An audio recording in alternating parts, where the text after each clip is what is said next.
हिमालय की उन ऊंची चोटियों पर जहां 6 महीने तक कोई इंसान नहीं पहुंच सकता, जहां तापमान 0 से 30 डिग्री नीचे चला जाता है, जहां बर्फ की मोटी चादर हर चीज को ढक लेती है, वहां भी भगवान शिव की पूजा होती है।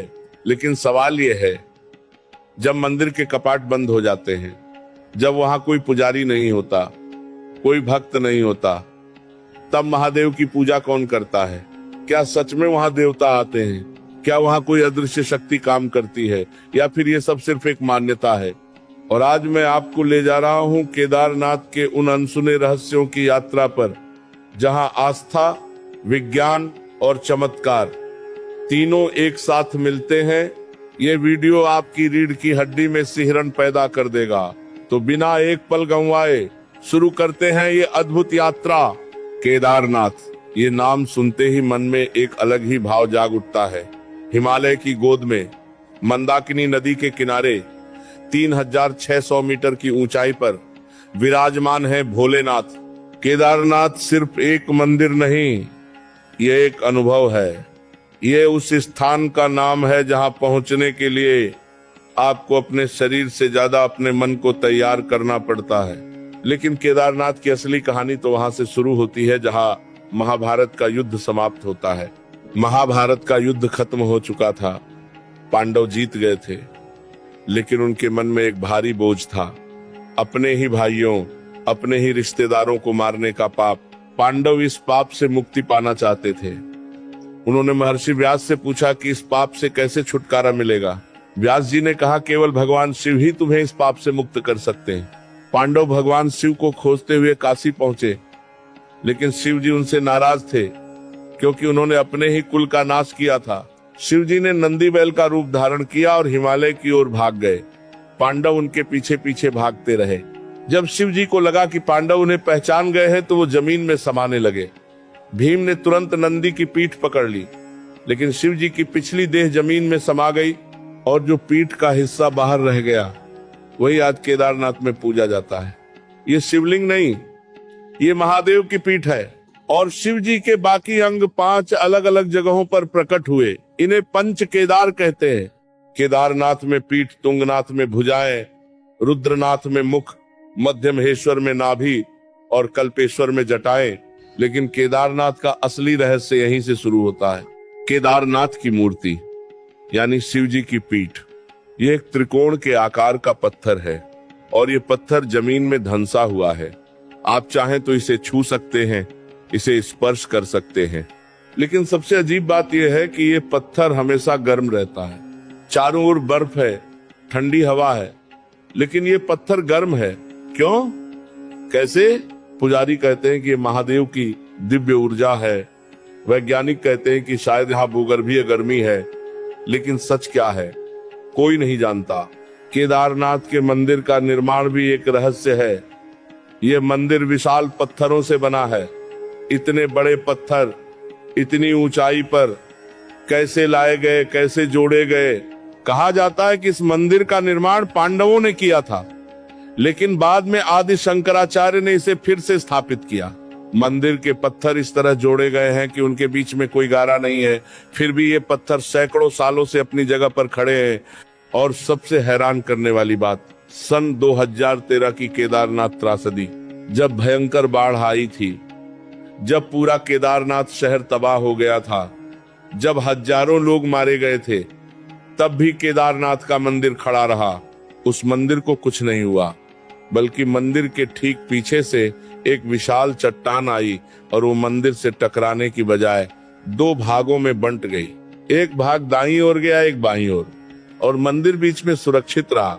यह चमत्कार था या ये मंदिर की मजबूत बनावट थी? भक्त मानते हैं कि महादेव की कृपा थी। और सच कहूं तो जब आप वहां जाकर उस चट्टान को देखते हैं तो ये विश्वास करना मुश्किल नहीं होता। केदारनाथ में एक और अजीब बात है, वहां की घंटियां, जब भक्त मंदिर में प्रवेश करते हैं और घंटी बजाते हैं तो उसकी आवाज बहुत देर तक गूंजती रहती है। ऐसा लगता है जैसे वो आवाज पहाड़ों में घूम घूम कर वापस आ रही है। और कुछ लोग कहते हैं कि रात के समय जब मंदिर बंद होता है, तब भी घंटियों की आवाज सुनाई देती है। क्या ये हवा की वजह से है या फिर कोई अदृश्य शक्ति वहां पूजा कर रही है? अब आता है केदारनाथ का सबसे बड़ा रहस्य, सर्दियों का रहस्य। हर साल नवंबर के महीने में जब बर्फबारी शुरू होती है तो केदारनाथ के कपाट बंद कर दिए जाते हैं। कपाट बंद करने से पहले एक विशेष पूजा होती है। इस पूजा को भैरव बाबा पूजा कहते हैं। केदारनाथ से थोड़ा ऊपर एक छोटा सा मंदिर है भैरव बाबा का। मान्यता है कि भैरव बाबा केदारनाथ के रक्षक हैं। जब केदारनाथ के कपाट बंद होते हैं तो पहले भैरव बाबा को सूचना दी जाती है, उनसे प्रार्थना की जाती है कि वो 6 महीने तक केदारनाथ की रक्षा करें। फिर मुख्य पुजारी, जिन्हें रावल कहा जाता है, वो महादेव की मूर्ति के सामने एक अखंड दीपक जलाते हैं। यह दीपक देसी घी का होता है। फिर भगवान के सामने विशेष प्रसाद रखा जाता है और फिर मंदिर के कपाट बंद कर दिए जाते हैं। बाहर से ताला लगा दिया जाता है और सभी लोग नीचे उखीमठ उतर आते हैं। उखीमठ में केदारनाथ की डोली स्थापित की जाती है और 6 महीने तक वहीं पूजा होती है। लेकिन असली सवाल यह है, केदारनाथ में उस बंद मंदिर में क्या होता है? 6 महीने तक वहां कोई इंसान नहीं जाता। वहां पहुंचना असंभव है। बर्फ की 10-20 फीट मोटी परत जम जाती है। तापमान 0 से 30 डिग्री नीचे चला जाता है। लेकिन जब अप्रैल मई में कपाट खोले जाते हैं तो क्या मिलता है? वो अखंड दीपक जो 6 महीने पहले जलाया गया था अभी भी जल रहा होता है। 6 महीने तक बिना तेल डाले, बिना बाती बदले, बिना किसी की देख रेख के वह दीपक कैसे जलता रहता है? और सिर्फ यही नहीं, भगवान के सामने रखा गया प्रसाद वह भी ताजा मिलता है। फूल मुरझाए नहीं होते। मंदिर के अंदर की सफाई वैसी की वैसी होती है। कोई धूल नहीं, कोई गंदगी नहीं। ये कैसे संभव है? रावल जी जो मुख्य पुजारी होते हैं वो कहते हैं कि 6 महीने तक केदारनाथ में देवताओं का वास होता है। वो खुद पूजा करते हैं। स्थानीय लोग कहते हैं कि सर्दियों की रातों में केदारनाथ की ओर से घंटियों की आवाज आती है, जैसे कोई पूजा कर रहा हो। कुछ लोग कहते हैं कि उन्होंने दूर से केदारनाथ की ओर रोशनी देखी है, जैसे वहां कोई दीपक जल रहा हो, लेकिन कोई वहां जाकर देख नहीं सकता क्योंकि इतनी ऊंचाई पर, इतनी ठंड में कोई जीवित नहीं रह सकता। तो क्या सच में देवता वहां आते हैं? क्या सच में वहां कोई अदृश्य शक्ति काम करती है? वैज्ञानिकों ने इस पर शोध करने की कोशिश की।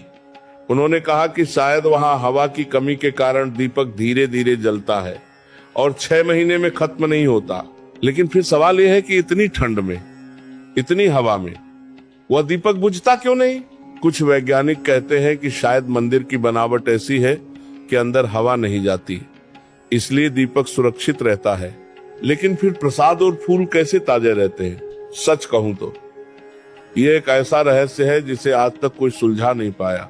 और शायद इसी रहस्य में, इसी अनजानेपन में केदारनाथ की असली दिव्यता छिपी है।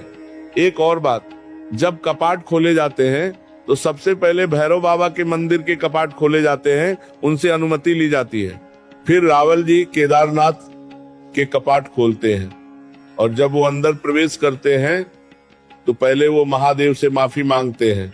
माफी इसलिए कि 6 महीने तक उनकी सेवा नहीं कर सके, 6 महीने तक वहां नहीं रह सके। और फिर वो उस दीपक को देखते हैं, उस प्रसाद को देखते हैं और हर बार उनकी आंखों में आंसू आ जाते हैं, क्योंकि ये एक चमत्कार है।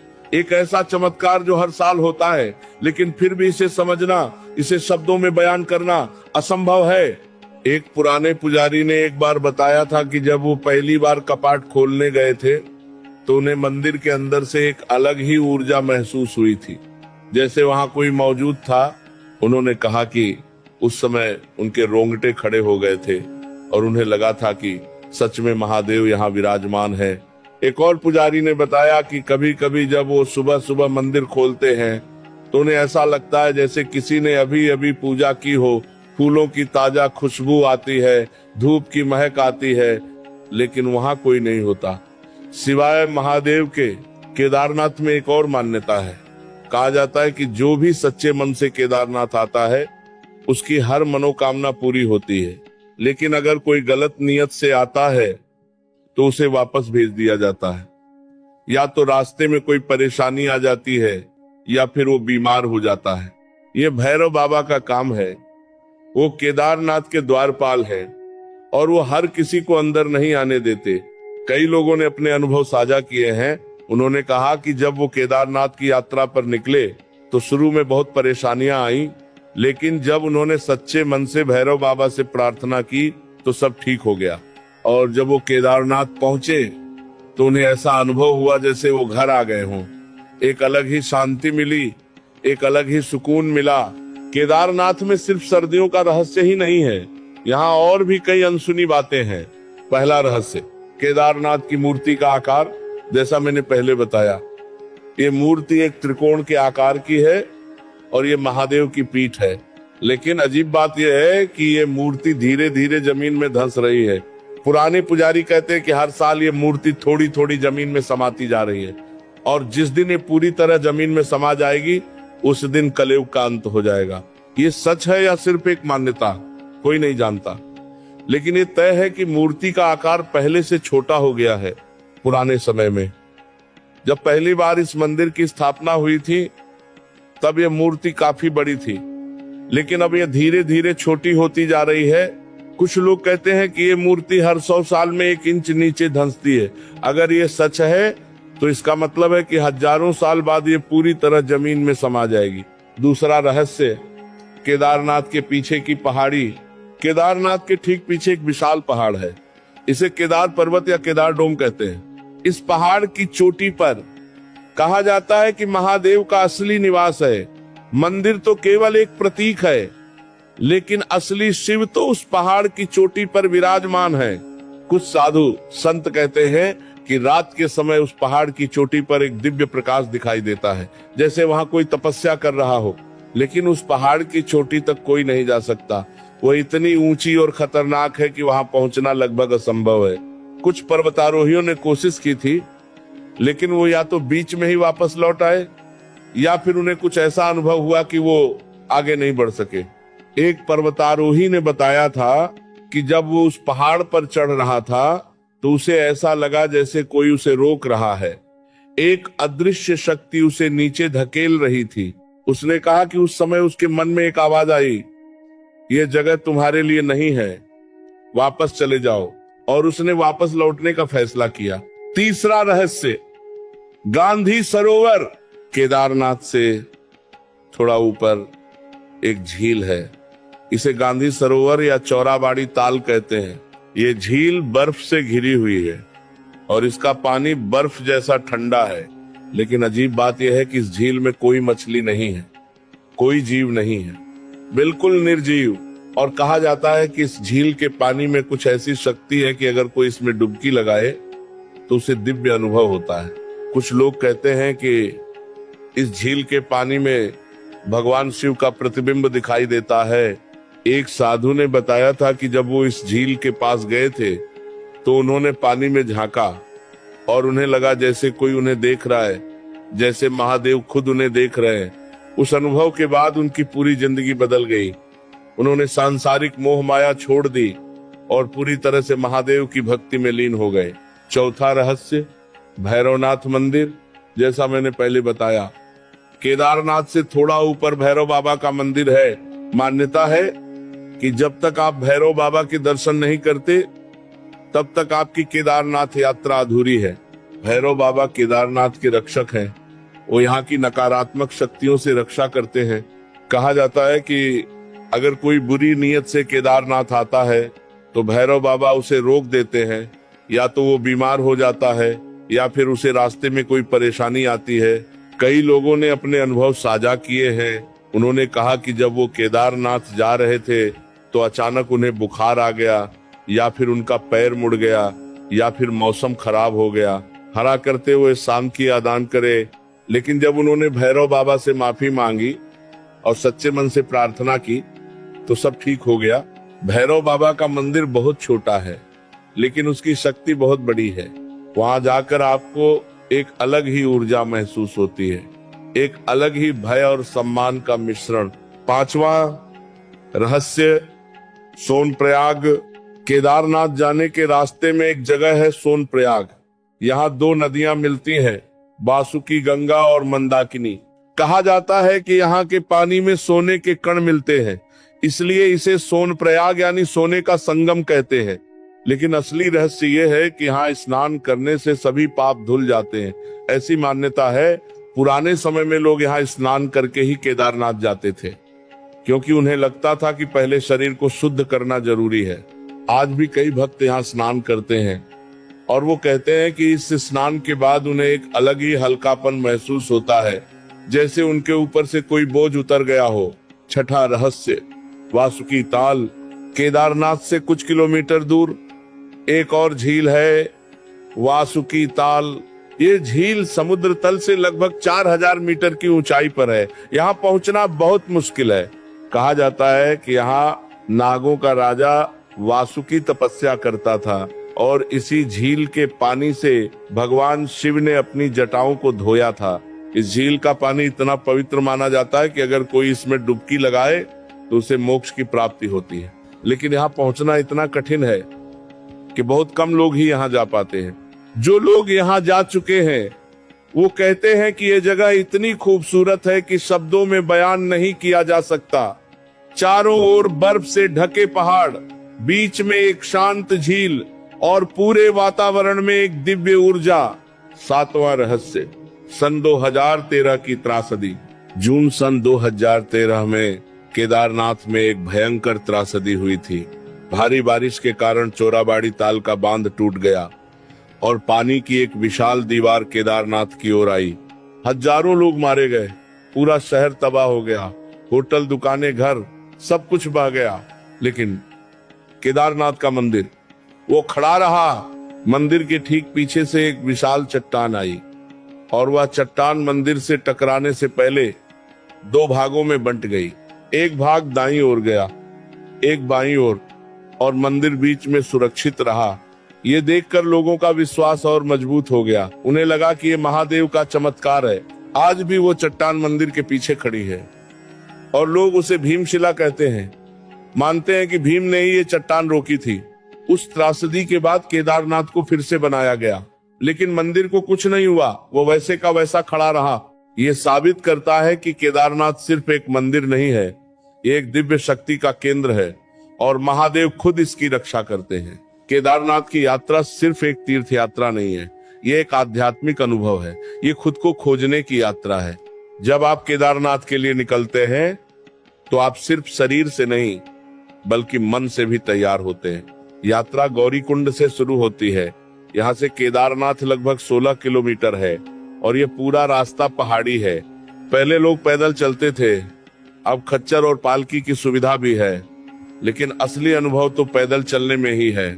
जैसे जैसे आप ऊपर चढ़ते हैं वैसे वैसे हवा पतली होती जाती है, सांस लेना मुश्किल हो जाता है, पैर थकने लगते हैं, लेकिन फिर भी आप रुकते नहीं, क्योंकि आपके मन में एक ही विचार होता है, बस एक बार महादेव के दर्शन कर लूं। रास्ते में आपको कई छोटे छोटे मंदिर मिलते हैं, नदियां मिलती हैं, झरने मिलते हैं और हर जगह आपको ऐसा लगता है जैसे प्रकृति खुद आपका स्वागत कर रही है। पहाड़ों की ऊंची चोटियां, बर्फ से ढके शिखर, नीचे बहती मंदाकिनी नदी और चारों ओर हरियाली, ये सब देखकर आपको लगता है कि आप किसी और दुनिया में आ गए हैं। एक ऐसी दुनिया जहां शोर नहीं है, भाग दौड़ नहीं है, बस शांति है। रास्ते में आपको कई साधु संत मिलते हैं। कुछ तो इतने बूढ़े होते हैं कि चलना भी मुश्किल हो जाता है, लेकिन फिर भी वो केदारनाथ जा रहे होते हैं। उनकी आंखों में एक अलग ही चमक होती है, एक अलग ही दृढ़ता, और जब आप उन्हें देखते हैं तो आपको भी हिम्मत मिलती है। और फिर जब आप केदारनाथ पहुंचते हैं, जब आप उस मंदिर को देखते हैं तो सारी थकान गायब हो जाती है। मंदिर के सामने खड़े होकर जब आप उन विशाल पहाड़ों को देखते हैं, जब आप उस ठंडी हवा को महसूस करते हैं, तो आपको लगता है कि आप धरती पर नहीं बल्कि स्वर्ग में हैं। और फिर जब आप मंदिर के अंदर प्रवेश करते हैं, जब आप महादेव की उस पीठ को देखते हैं, तो आपके मन में एक अलग ही भाव आता है। आप बस हाथ जोड़कर खड़े रह जाते हैं। कुछ बोलने को नहीं रहता, बस मन ही मन प्रार्थना करते हैं। और जब पुजारी आपके सिर पर जल छिड़कते हैं, जब वो आपको प्रसाद देते हैं, तो ऐसा लगता है जैसे महादेव ने खुद आपको आशीर्वाद दिया हो। कुछ लोग कहते हैं कि जब वो महादेव की पीठ को छूते हैं तो उन्हें एक अलग ही ऊर्जा महसूस होती है, जैसे शरीर में बिजली दौड़ गई हो। कुछ लोग कहते हैं कि जब वो मंदिर में प्रवेश करते हैं तो उनकी आंखों में आंसू आ जाते हैं, बिना किसी कारण के। बस भावनाओं का ज्वार उमड़ आता है। केदारनाथ में रात बिताना यह एक अलग ही अनुभव है। रात में जब मंदिर की आरती होती है तो पूरा माहौल दिव्य हो जाता है। घंटियां बजती हैं, शंख बजते हैं, भक्त हर हर महादेव के नारे लगाते हैं। और फिर जब आरती खत्म होती है और आप बाहर निकलते हैं तो आसमान में लाखों तारे चमक रहे होते हैं। इतने तारे, इतनी स्पष्टता, ये आपने कभी नहीं देखा होगा। और उस समय, उस सन्नाटे में आपको लगता है कि ये पूरा ब्रह्मांड, ये सब कुछ महादेव की ही रचना है। केदारनाथ में सुबह का नजारा भी बहुत खूबसूरत होता है। जब सूरज की पहली किरण पहाड़ों पर पड़ती है तो पूरा केदारनाथ सोने जैसा चमकने लगता है। और उस समय जब आप मंदिर के सामने बैठे होते हैं, हाथ में चाय का गर्म कप, तो आपको लगता है कि इससे बेहतर जगह इस धरती पर कोई नहीं।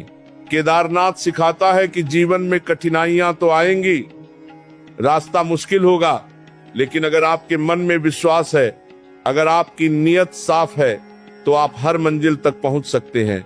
केदारनाथ सिखाता है कि इस भागदौड़ भरी जिंदगी में थोड़ा रुकना जरूरी है, खुद से मिलना जरूरी है, अपनी आत्मा से बात करना जरूरी है। और केदारनाथ सिखाता है कि भगवान कहीं दूर नहीं, वो हमारे आसपास ही है, बस हमें उन्हें महसूस करना आना चाहिए। कई लोग कहते हैं कि केदारनाथ जाने के बाद उनकी जिंदगी बदल गई, उन्हें एक नई दिशा मिली, एक नया उद्देश्य मिला। कुछ लोग कहते हैं कि केदारनाथ में उन्हें अपने सवालों के जवाब मिल गए, जो सवाल सालों से उनके मन में थे, वो सब यहाँ आकर हल हो गए। और कुछ लोग कहते हैं कि केदारनाथ में उन्हें अपना असली स्वरूप दिखा, उन्हें समझ आया कि वो कौन है और उनके जीवन का उद्देश्य क्या है। केदारनाथ सिर्फ एक जगह नहीं है, ये एक अनुभव है, एक यात्रा है, एक खोज है। और जो भी यहाँ सच्चे मन से आता है वो खाली हाथ नहीं लौटता, वो अपने साथ कुछ न कुछ जरूर ले जाता है, चाहे वो शांति हो, चाहे ज्ञान, चाहे आशीर्वाद। तो ये था केदारनाथ का रहस्य, ये था उस स्थान की कहानी जहाँ महादेव खुद विराजमान है। हमने जाना कि कैसे सर्दियों में जब कोई इंसान नहीं होता तब भी वहां पूजा होती है, कैसे वह दीपक 6 महीने तक जलता रहता है, कैसे वह मंदिर हर आपदा में खड़ा रहता है। लेकिन सबसे बड़ी बात, केदारनाथ हमें सिखाता है कि आस्था की ताकत सबसे बड़ी होती है। जब आपके मन में विश्वास हो, जब आपके दिल में भक्ति हो, तो कोई भी रास्ता मुश्किल नहीं, कोई भी मंजिल दूर नहीं। केदारनाथ सिर्फ एक मंदिर नहीं है, ये एक भावना है, ये एक अनुभव है, ये खुद को खोजने की यात्रा है। तो अगर आपको मौका मिले तो जरूर जाइए केदारनाथ। पैदल चलिए, थकिए, सांस फूलने दीजिए, लेकिन जब आप वहां पहुंचेंगे तो आप खुद को बदला हुआ पाएंगे। और अगर आप शारीरिक रूप से नहीं जा सकते तो कोई बात नहीं, आप अपने घर में बैठकर भी केदारनाथ को याद कर सकते हैं, महादेव का ध्यान कर सकते हैं, क्योंकि भगवान तो दिल में बसते हैं और जहाँ भक्ति है वहाँ भगवान है। हर हर महादेव, नमः शिवाय।